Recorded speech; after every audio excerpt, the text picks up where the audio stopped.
Imagine waking up one morning, stepping out onto your balcony for fresh air, and finding a massive flyover beam staring you in the face just 1.5 meters away.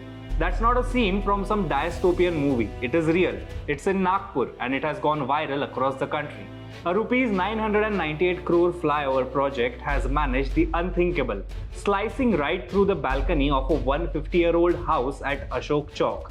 Social media is calling it the eighth wonder of the world. But behind the memes and jokes lies a serious question. How does something like this even happen? This isn't just a quirky visual oddity. It's a case study in India's broken urban planning system where billion-rupee infrastructure projects collide with century-old homes, where contractors, authorities and municipal bodies pass the buck, and where ordinary families are left adjusting their lives around concrete mistakes. The Patre family, whose house is now a literal roadside attraction, says they are fine with it. Authorities say it's an unauthorized balcony, and netizens, they see it as proof of what happens when development steamrolls common sense. So let's break this down. How did a mega project designed to ease Nagpur's traffic chaos end up as an international embarrassment? Who is responsible? The family, the NHAI, or the municipal corporation that looked the other way? And most importantly, what does this reveal about the way India builds its cities? Welcome to Honest Take with me, Tejas. If you haven't already, hit subscribe and tap that bell icon because today's story is about more than a flyover. It is about how development without planning can become a disaster in plain sight. The Indora Dighori flyover isn't just another piece of concrete in Nagpur skyline. It's a 998 crore mega project meant to stitch the city's north and south together. Spanning roughly 9.2 kilometers or 8.9 depending on which file you pick up, the plan includes two massive flyovers under the National Highways Authority of India running along NH 353D. The first arm stretches 4 kilometers from Kamal Chowk to Reshimbagh Square, cutting through key city junctions like Goibar, Lal Imli, Agrasen, Gandhi Gate and Ashok Square. At Ashok Square, engineers squeezed in three different ramps shooting off towards Nandanvan, the bus stand and GMCH, plus two down ramps near Daga Hospital. The second arm, shorter at 2.2 kilometers, picks up after the Sakardara flyover sweeping across Bhande Plot Square and Shitla Mata Square before wrapping up near Narsala Road.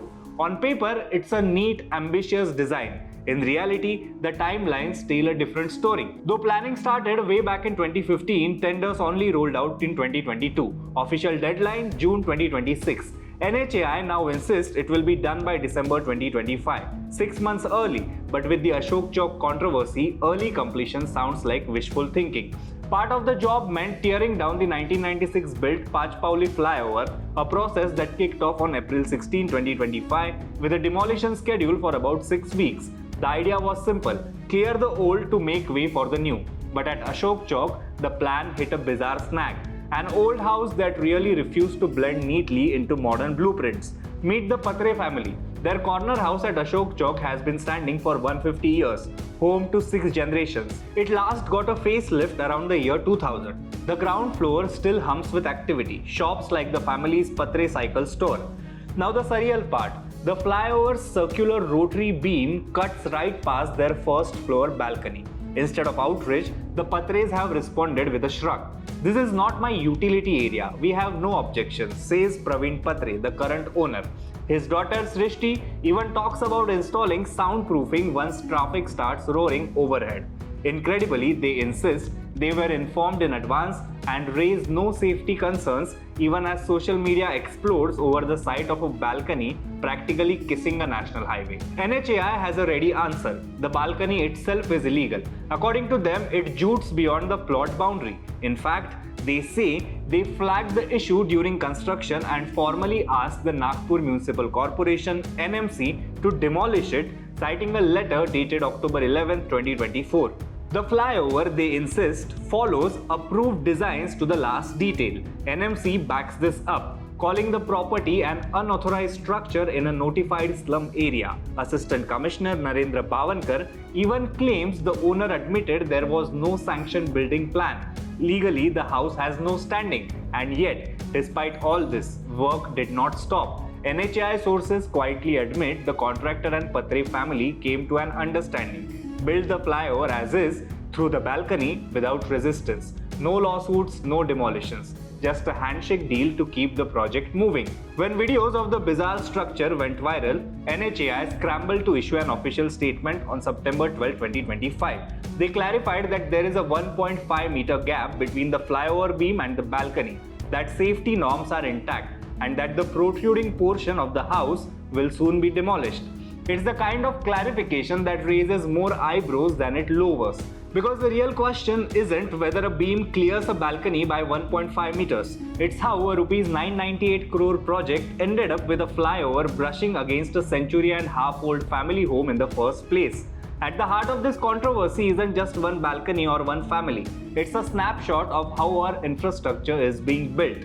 Grand projects worth thousands of crores are pushed through deadlines, designs, and demolitions, but the human element often gets treated like an afterthought. The Patres may be fine with living under a flyover beam, but should a 998 crore national highway project really leave us with viral images that look like architectural satire?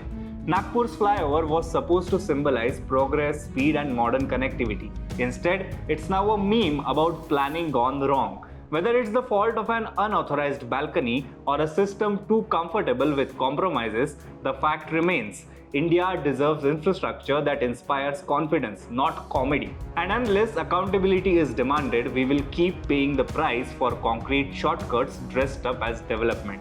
That's all for today's Honest Take with me, Tejas. Do let us know what you think of this story in the comments below and keep watching Lokmat Times for more such stories.